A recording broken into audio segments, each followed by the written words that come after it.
हजारों वर्ष पहले दो ऐसे महायोद्धा थे जिनका सबसे बड़ा सपना कभी पूरा नहीं हो सका। पहला था एकलव्य, एक साधारण वनवासी बालक जिसका सपना था संसार का सबसे महान धनुर्धर बनना। जब वह गुरु द्रोणाचार्य के पास शिक्षा लेने पहुंचा, तब उसे राजकुमार न होने के कारण शिष्य के रूप में स्वीकार नहीं किया गया। लेकिन उसने हार नहीं मानी। उसने जंगल में गुरु द्रोणाचार्य की एक प्रतिमा बनाई और उसी प्रतिमा को अपना गुरु मानकर दिन रात अभ्यास करता रहा।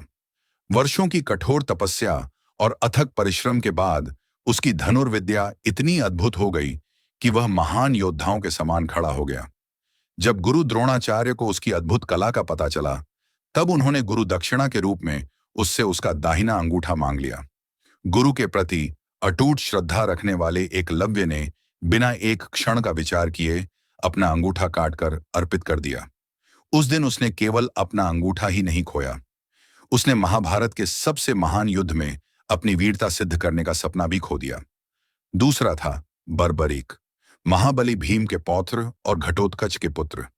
ऐसा योद्धा जिसके पास केवल 3 दिव्य बाण थे, लेकिन उन्हीं 3 बाणों से वह संपूर्ण सेना का अंत कर सकता था।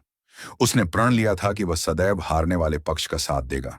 जब भगवान श्री कृष्ण को यह ज्ञात हुआ, तो उन्होंने समझ लिया कि यदि बर्बरीक युद्ध में उतर गए तो यह युद्ध कभी समाप्त नहीं होगा।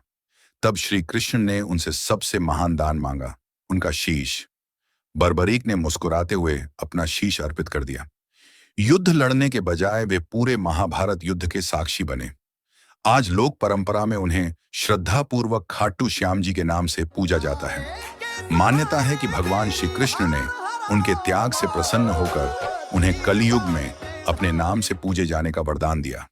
लेकिन क्या इन दोनों महायोद्धाओं का अधूरा सपना हमेशा अधूरा ही रहेगा, या फिर कलयुग में प्रकृति ने उनके लिए कुछ और ही तय कर रखा है?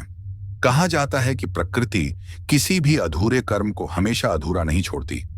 समय का चक्र निरंतर घूमता रहता है, युग बदलते हैं, और जब अधर्म अपनी सीमा पार कर देता है, तब प्रकृति स्वयं संतुलन स्थापित करने की तैयारी करती है। अब आगे जो आप सुनने जा रहे हैं वह एक काल्पनिक कहानी है।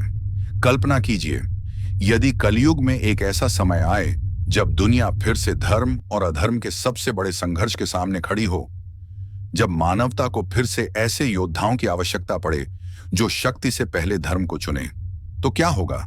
क्या एकलव्य को फिर से अपने धनुष की प्रत्यंचा चढ़ाने का अवसर मिलेगा? क्या खाटू श्याम जी के रूप में पूजे जाने वाले बर्बरीक इस बार अपना पहला बाण चला पाएंगे? क्या उनके अधूरे सपने इस युग में पूरे होंगे? कोई नहीं जानता। लेकिन यदि प्रकृति ने वास्तव में किसी महान युद्ध की तैयारी कर ली हो, तो शायद इस बार इतिहास दोहराया नहीं जाएगा। इस बार वे केवल दर्शक नहीं होंगे, बल्कि धर्म की रक्षा के लिए स्वयं रणभूमि में उतरेंगे। क्या यह केवल कल्पना है या आने वाले समय की आहट? इसका उत्तर भविष्य के गर्भ में छिपा है।